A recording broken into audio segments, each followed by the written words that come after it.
the Faith, Fiction, and Folklore, or as we like to call it, the Triad Podcast, where we try not to mess the podcast up. And for part 2, or I guess today, apparently there are some very colorful rumors about King James and the pride flag. Oh, yeah? Let's hear it.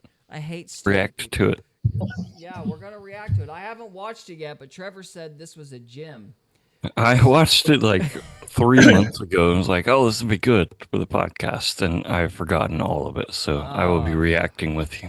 Okay, well, we're going to see how Christian I act by the end of this video, but anyway.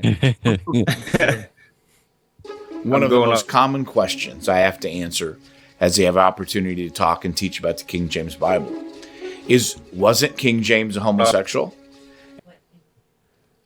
Well, right off the bat. That started off quick. Yeah. Right off the bat, what? That's the most common question you get. Who do you hang out with? It's like, I don't believe him. Yeah, I don't believe him, right? I'm like, what circles is he in? I'm sure the millennial mind is obsessed with a guy from the 1600s, whether or not he's gay. I'm sure that's the first question that pops in their mind. They're probably looking at the pantyhose and going, of course he was gay. What, are you insane? I mean, obviously. Anyway, okay, well, let's listen to this guy tell us how so much of the youth of the nation is curious about the proclivities of a guy from 400 years ago. And that question always seems to come from people who think that discredits the King James Bible. In my early years dealing with this, I would just say God can use whoever he chooses, regardless of whether they're a godly person or not. But someone contacted me and said, you really need to study King James. So I did. I devoted a couple weeks just to that. I got a hold of everything I could find on King James. Again and again, you'd see the statement. People say, well, King James is homosexual. Yeah. But the amazing On the live stream, his mouth is not at the same time as his. We got a freaking lag again? Really? Dude, come on. Hang on. I don't know what that lag is, but it's just the video. Like, the rest of us are good. We're good, but he's got a lag, huh? Yeah. All right, well, let me see if I can fix it. I think it's typically like that, and it's usually fixed on the YouTube stream. Or Really? On the playback. Okay. Well, yeah, it's usually Gary fixes it on the playback, right? Oh. Yeah, I have to go in there and edit it, and like it's a pain in the butt because I have to resync it every time we play the video, and we don't shut up, so I have to resync a lot. So I didn't realize that. Yeah, it's kind of yeah, it's all right. I don't have a life. It's okay. So I'm only a little bitter. Let's see. Where are the settings? Why can't I? Man, my technical prowess is just ridiculous. Do you want me to mark it for you? Well, it's got everything grayed out anyway, so I can't do nothing back here. I'm just wondering what in the world's happening. Cancel. All right, let me try it again. Somebody watch it. Yeah, I'll listen to it. Somebody watch it in the background, see if we still got an issue on the live stream. amazing thing was, in not one of those publications was the slightest bit of proof offered. The famous... Okay, well, regardless of whether he's gay or not, they're not going to talk about it. It's like, you want to be the king of England and admit you're gay in the 1600s? I don't know what... you wouldn't... Was the slightest bit of proof offered. Hey, I hear that. Like, you wouldn't want... Like, you wouldn't have proof anyway. Anyway, sorry. Greg, do you know anything about this? You're the historical guy, like... So, there were a few, or there was at least one king of England that there were people who said he was gay. I can't remember who it was, but it wasn't James. Yeah, there were accusations against at least one king, but it wasn't James. Well, that must be the confusion, you know, the British. It's like, I just assume the British are gay, so, I mean, he must, you know... That's I mean, he's one of those British guys. All right, let's see how we go. Moody Monthly magazine that stirred so many people to believe this. I got a hold of a copy of it. And while they just asserted, they offered absolutely no proof. And it was an amazing thing to me. I could find no one who could give me a reason to believe that, just that we all know it. Truth was, best I could find, 25 years after King James' death, a year after his son's death, there was no monarchy in place at the moment. One man that he had fired from a high-ranking government position asserted that he was a homosexual. Okay. At the time, many people refuted the idea as absolute nonsense. He had written in Basilicon Doron, a book he wrote on how to be a king, how terrible homosexuality was. It was an unnatural vice. It was one crime the king should never pardon. And repeatedly throughout his... Well, if he's saying, yeah, we really need to kill those guys, I mean, that's fairly... That might... You think he would have just been quiet about it if he had an issue, so... How does that hold? Let me pause it. Well, I missed what he actually said. Was it King James saying that, or was it the guy writing about King James afterwards? Huh? From what I understand, it was King James, was because he wrote a book about... According to this guy, he wrote a book about how to be king... And then he was like, those homosexuals, that's like an unnatural perversion. So it wasn't just a sin. It was like a sin where you're like, how do you even get that bad? So we should just kill those guys. So, like, that's like, if he's that extreme about it, I doubt he was... I mean, he could have been overcorrecting, perhaps, but I doubt it. Overcompensating. I don't even know why we're entertaining this conversation, but it is kind of funny, I guess. No, listen. If he was like a proponent against it, like if we get, is that the sentiment that we're getting from what this guy's saying? Yeah, he was like against it. You become what you hate, dude. So he was what you hate. But literally everybody was against it, huh? Like it wasn't just King James that was saying that. It's not like he's a novelty. And look what we have now. Look what we're dealing with. Look what we have now. He hated the homosexuals so much that he couldn't quit thinking about them. He became one. And then he became one. That's not a bad motif, Cody, but I don't exactly rock hard case though. Yeah, no, this isn't exactly super academic. It's slightly speculative. So no, I don't know. I don't think he was gay. I mean, honestly, when I've looked into this stuff, it seems like the definitions change so much anyway. So I'm like, I don't even know if like our framework for that question's right now. So I'm like, I don't even know how you'd even begin to address the question. And honestly, I don't understand what do you mean?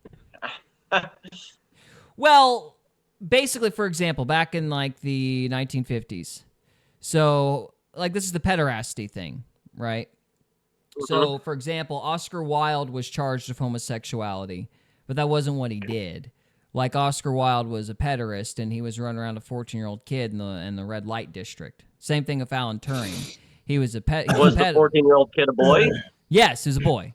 Then that's homosexuality. Well, yeah, but the way that these modern audiences think about it is, he had some secret lover in the closet and they were just madly in love and all this crap, and they just had like a secret tryst or whatever. And that's not the way it was understood. Traditionally, it was kind of linked with prostitution from what I understand.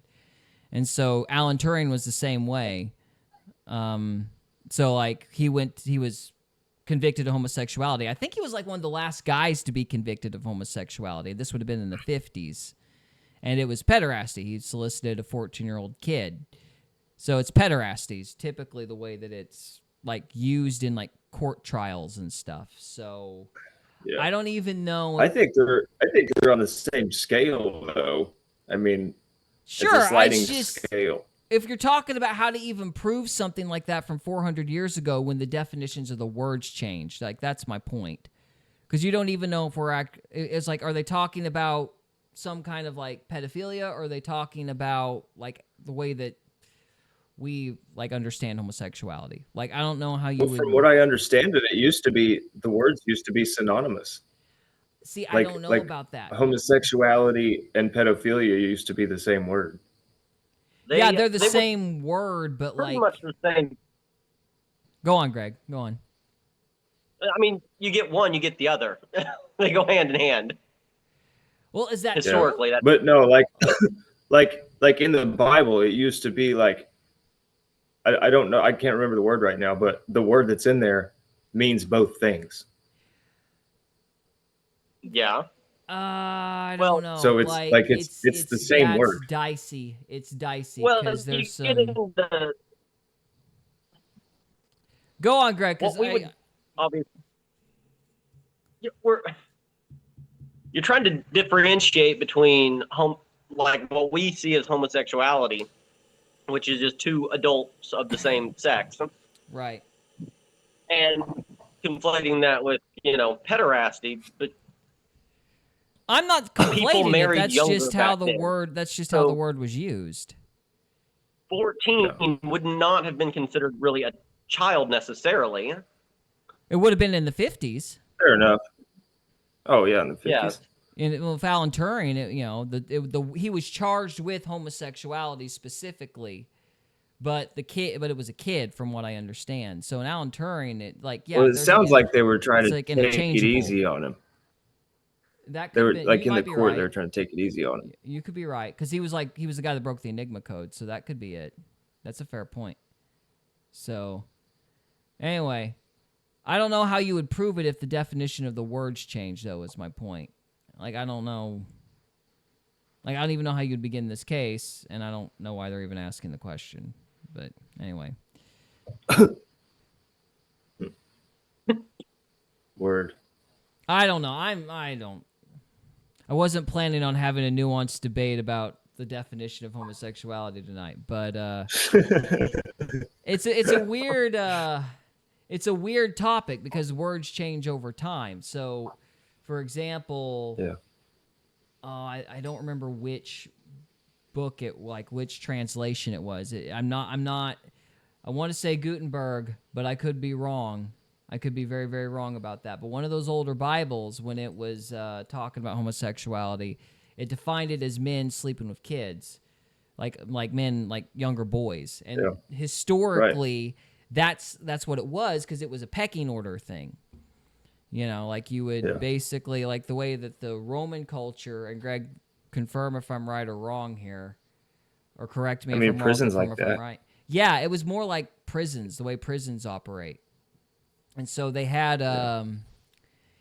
like the temple prostitution stuff, and the way that the Roman culture kind of understood it was a man could sleep with whatever and whoever they wanted because it was spreading their virility.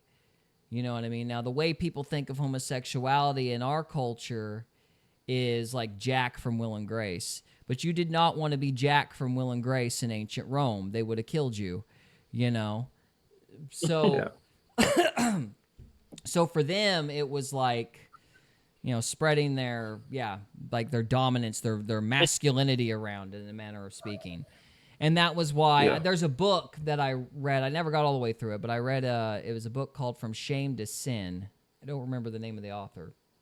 But it talked about how that was kind of the way that they framed homosexuality was in regards to the temple prostitution. So when Paul talks about active and passive participants in prostitution, that's actually a categorization for the active participant would have been the John, the passive would have been the prostitute, which is why it's kind of linked to prostitution. So, I mean, I'm not necessarily saying homosexuality is right. I'm not making that case. I'm just saying the definition of the word has changed, and there's like little nuances that kind of matter. Yeah. Well, I mean, a lot of the changes have been very modern. It's not necessarily homosexuality in Rome and the Greek world were very. There's a lot of debate. There's a lot of evidence that it was not as prevalent as they've made it out to be in the last 100 years. Like, they act now like everybody in Greece and Rome was just gay all the time. And that's right. There's a very good case that is not actually the way it was. One example is the Greek word for lovers didn't mean sexual lovers, really. Not all the time. Right. Two people who love the same thing, like two soldiers who go into battle together, would be called lovers in Greek, and they did that a lot. Yeah. They called each other lovers, but Like- it's because in the Greek language they're referring to two people who love the same thing together. Right. So soldiers or brothers who love battle and fight side by side are called lovers a lot of the times. And so obviously in the last 100 years that has been taken to say, look, everybody was gay.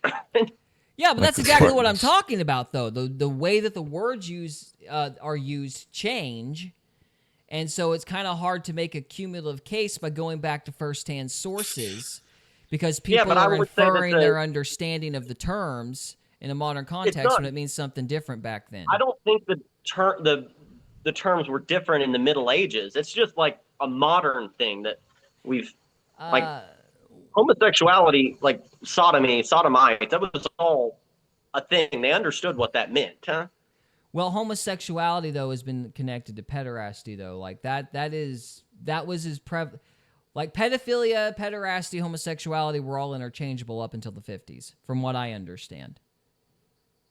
So that's kind of why it gets hard to make a case going back with firsthand sources, because they used words differently. I mean, I could be wrong, but if I am, somebody correct me in the chat. I think it was just a lot more normal to have debaucherous behavior back then. It's actually really interesting because in Rome, like Rome started out like super, super prudish, like in the early Republic days. Like there's this story that seems so ridiculous and asinine to us looking back, but like the Romans took this story very seriously.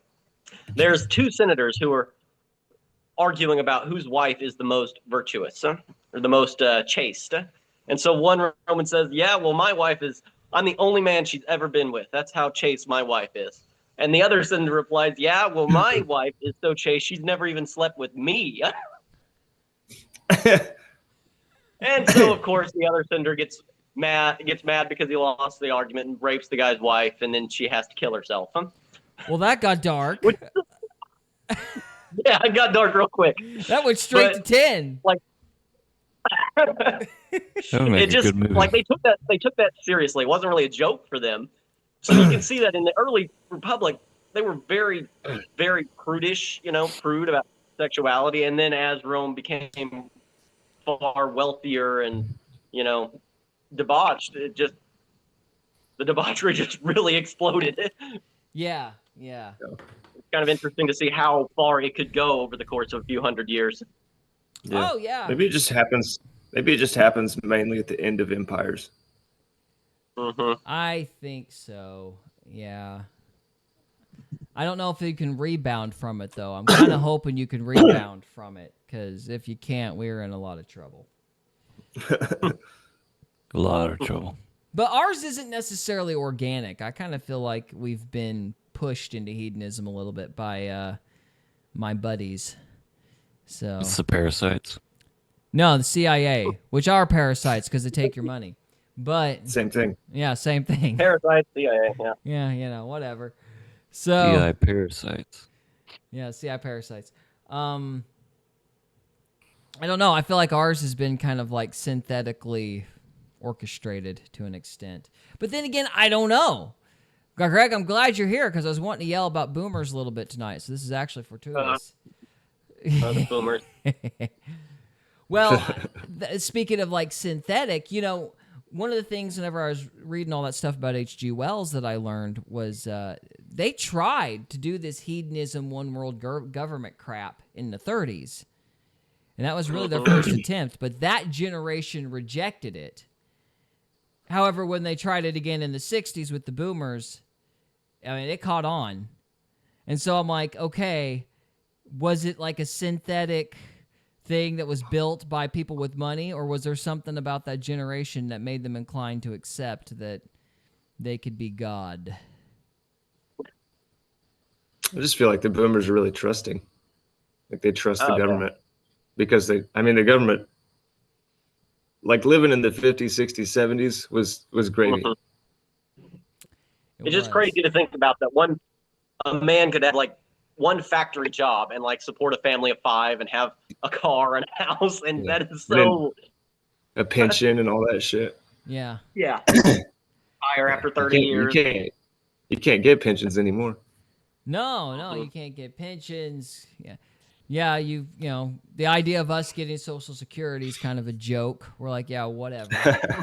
Yeah, I'll believe it. That shit was bankrupt from the start, man. By the time we get that check, it'll actually be a bill. You know, we overspent. Pay us money. Population collapse from the low birth rates. It's like, yeah, it's going to get bad. Oh, yeah, we're not getting a dime of that money. Not a dime. But I was just interested, like, what did they do different? And I guess it's a valid thing to suggest that maybe they were just really trusting. But why were they so trusting? Because their parents certainly weren't. Because the government gave them everything. Like they had, like interest rates were great, and like they had all those GI bills and like all that stuff. It's great. Banks were basically after World War handed II, out. America like owned trade in the world, and so the American government was able to make the boomer generation incredibly rich, and then we don't really live in that world anymore. Shoot, in the 40s, you could go Panther Creek for gold and get rich. I mean, like, come on. Wouldn't that have been nice? Oh, okay. Well, I don't know. I'm trying to. Maybe I'm trying. We started out talking about King James. I know, but this is irrelevant. This is kind of relevant because we're talking about a shift in society. I feel like a lot of terms changed, a lot of paradigms and worldviews changed. I think there was a big dramatic shift in the way people saw the world and the kinds of questions they asked, like wondering why in the world, like King James didn't even write that Bible. Like he just said, okay, do it. So why, whether he was gay or not, it's completely irrelevant to the validity of the King James Bible. But it does, interestingly, like point to a very absurd fact. These people back then, and this started in the 50s and 60s, like I think Ruckman was the guy that kind of really challenged it for the first time. They were going after the King James back in the 50s and 60s. Like the real harsh criticism of the King James kicked up during that time. And so it's just one among many things that shifted dramatically all during the same era. And so, it's just an interesting... This whole King James only fight started at the same time that we're talking about. I don't know if that means anything or not, but it's interesting. Yeah, so it does, but, why would they go after that? Like, why? What I'm trying to ask is, like, was there something else going on with that generation? Because why would the Christian boomers, like, do things like reject the King James? Why would they even raise this question up about the King James, at the same time that everything else is shifting? The same generation is the hippie generation, man. They were just angry at their parents. That's what it boils down to. Just tick daddy off. Angry. Yeah. Yeah. Everything traditional is bad. All right. Okay. Well, I think that's a very valid point. I just wanted to see if anybody had any other thoughts from Trevor or Cody.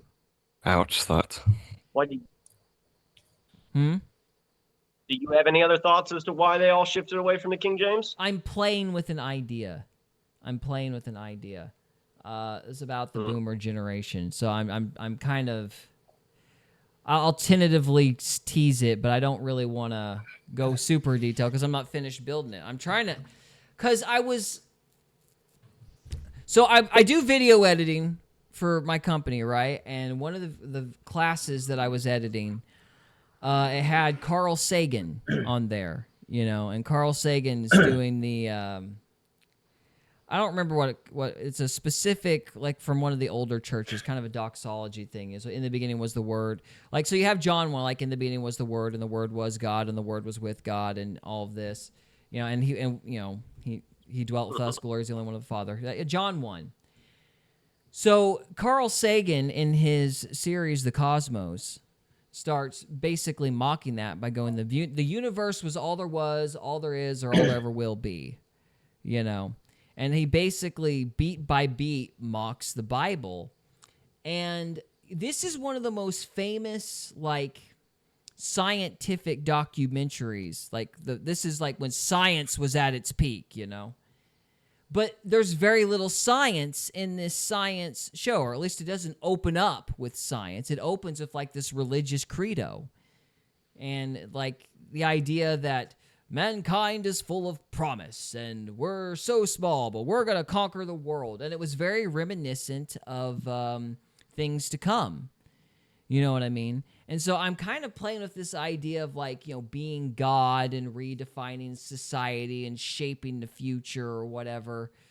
I'm, like, wondering if maybe something like that was super important to the boomer generation. Like, not just the rejection of dad, but, like, moving beyond the primitive and moving beyond, I guess tradition, which is in a sense dad.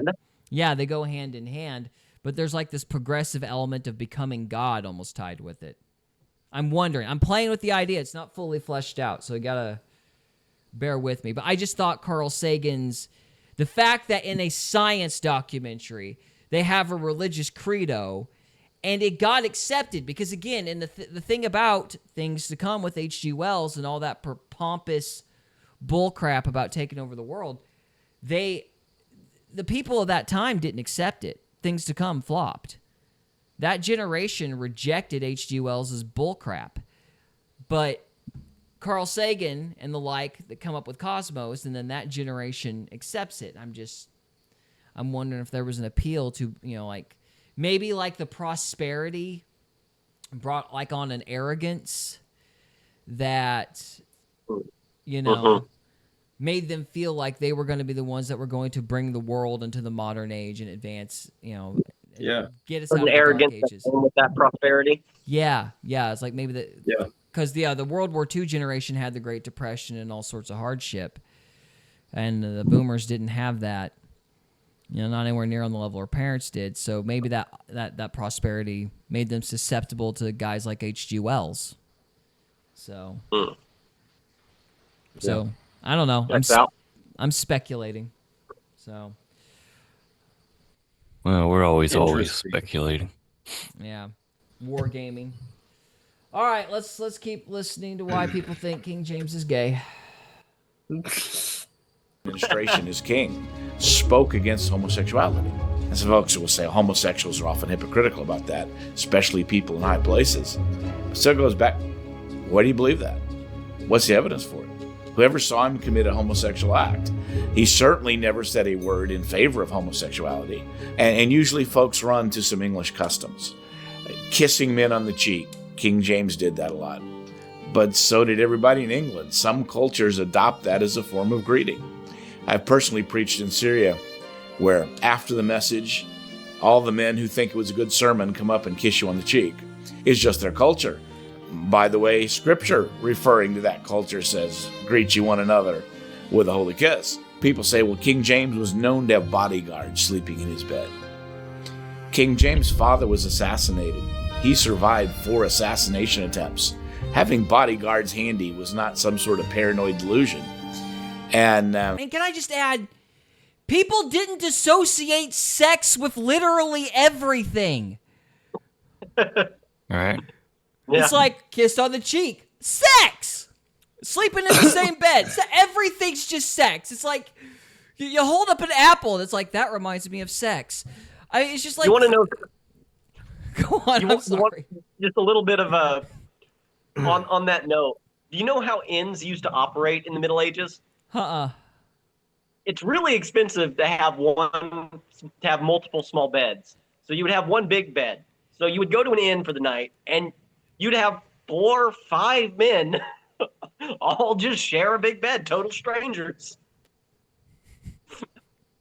and not a word about it being gay.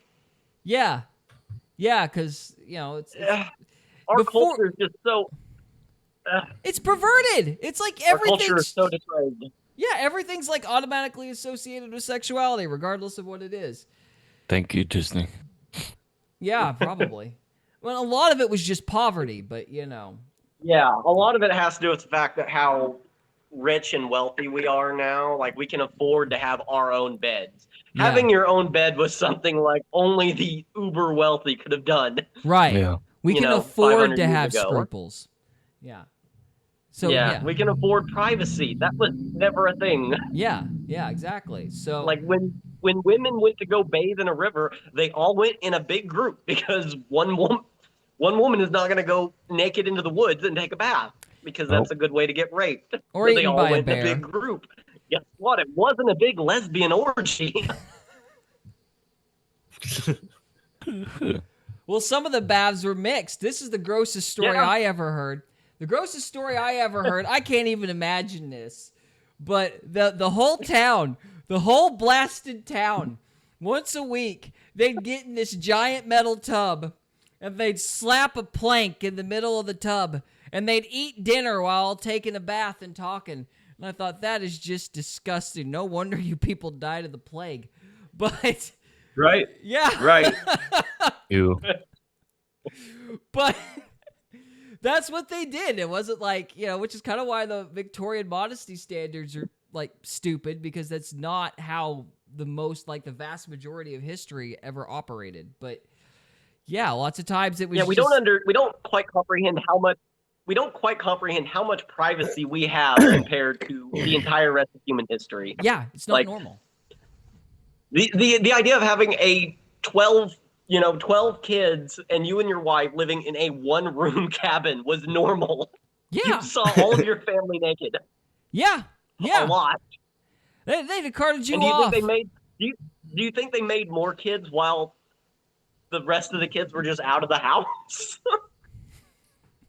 Probably not. There was stuff going on in that cabin. Freud would have been busy. It's Yeah. like, now tell me how you feel about that. It's like, We I'm don't so appreciate startled. how much privacy we have So compared to those times.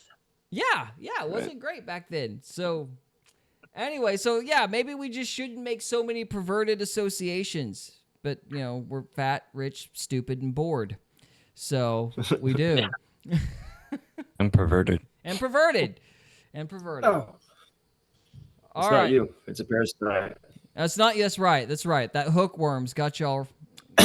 I rebuke Got you in a that bad frame parasite. of mind. So, all right. Let's see. Let's keep going. Give this another minute. It was a common thing. Give you Henry another VIII, minute. well-known heterosexual, had a 20-foot bed and 4 bodyguards sleeping in it at any time, 2 on either side of him, 2 men standing in a bedroom and 2 men at the door. It was not an unusual situation at all.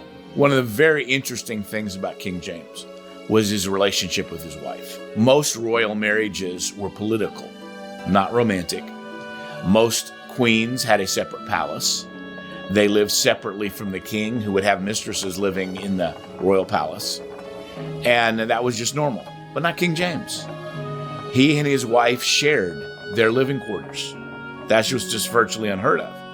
He wrote love poems to her. She got pregnant 10 times. It's just not what you hear as the normal relationship. Well, I think that kind of puts a nail in the coffin. Doesn't it? Just a You would little. think the 10 children would argue against the homosexuality argument. He was repressed. He was so repressed around those 10 children. He never got to explore who he really was. Oh my gosh. I want to know who the idiots are that were suggesting this in the first place. I would love to know. Like, okay, maybe we can't. I kind of from feel my, bait and switch now. from my Right? understanding, it's people that are against the King James only That must be what biblical teachers. Yeah. They're trying to find any way they can to out the King James version. Because the King James Version is correct and the NIV and all the others are stupid because they're based on the Alexandrian text. But we don't want to talk about the fact that the Sinaiticus might be a forgery or a proxy or whatever that word is. The P word that says it's like a facsimile. That's what I'm trying to say. A facsimile of an actual ancient document. No, we don't want to talk about, the Vaticanus being suspicious and the Sinaiticus being... No, we don't want to talk about that. Let's just talk about King James being gay, because that's scholarly. So, and no, maybe we can't use the word to make a definitive case, but I think we could use the 10 kids to confirm he was probably straight. You could go along the lines of, he was happy. The love notes to his wife. What? Yeah. He was secretly like writing. It's all just a cover, Greg. It's all just a cover. He's writing love notes as a clever cover. Yeah. He just really wanted the butt. So he's like, I'm gonna fake it. What's that episode of South Park where the cop pretends to be a girl for like 10 years to do a bust, and it shows the cop and the guy having kids and getting a house, and then at the end of this 5-minute montage, he's like, "Freeze! I'm a cop." It's like, at what point do you just stop pretending? Anyway. Hey, I'll be right back. All right. Well, I think that's all we've got for this one. It's a little rambly, but we got her done. So anybody got any final thoughts? I think the 10 kids, the love notes to his wife, that kind of seems to put a nail in that coffin. Yeah, I think a really dumb argument. I would agree that he was gay, but happy gay, not the other one. There you go. He was happy. So Because, yeah. he was secretly twisted. He was a tormented soul because that monogamy is soul crushing. Anyway. All right, we're going to call it good for now. If you're still on the live stream, stay with us. We got one more segment left. If you are watching this after the fact, guys, thank you so much for watching. Thank you. And we'll see you next time. If you're lucky. We hope you enjoyed this episode of Faith, Fiction, and Folklore. If you did, we would love it if you would subscribe to us on YouTube or follow us on Rumble. We can also be found on X, Instagram, and Facebook. And we are available on Spotify, Apple Podcasts, Amazon Music, and iHeartRadio. Thank you again very much for listening, and we'll see you next time.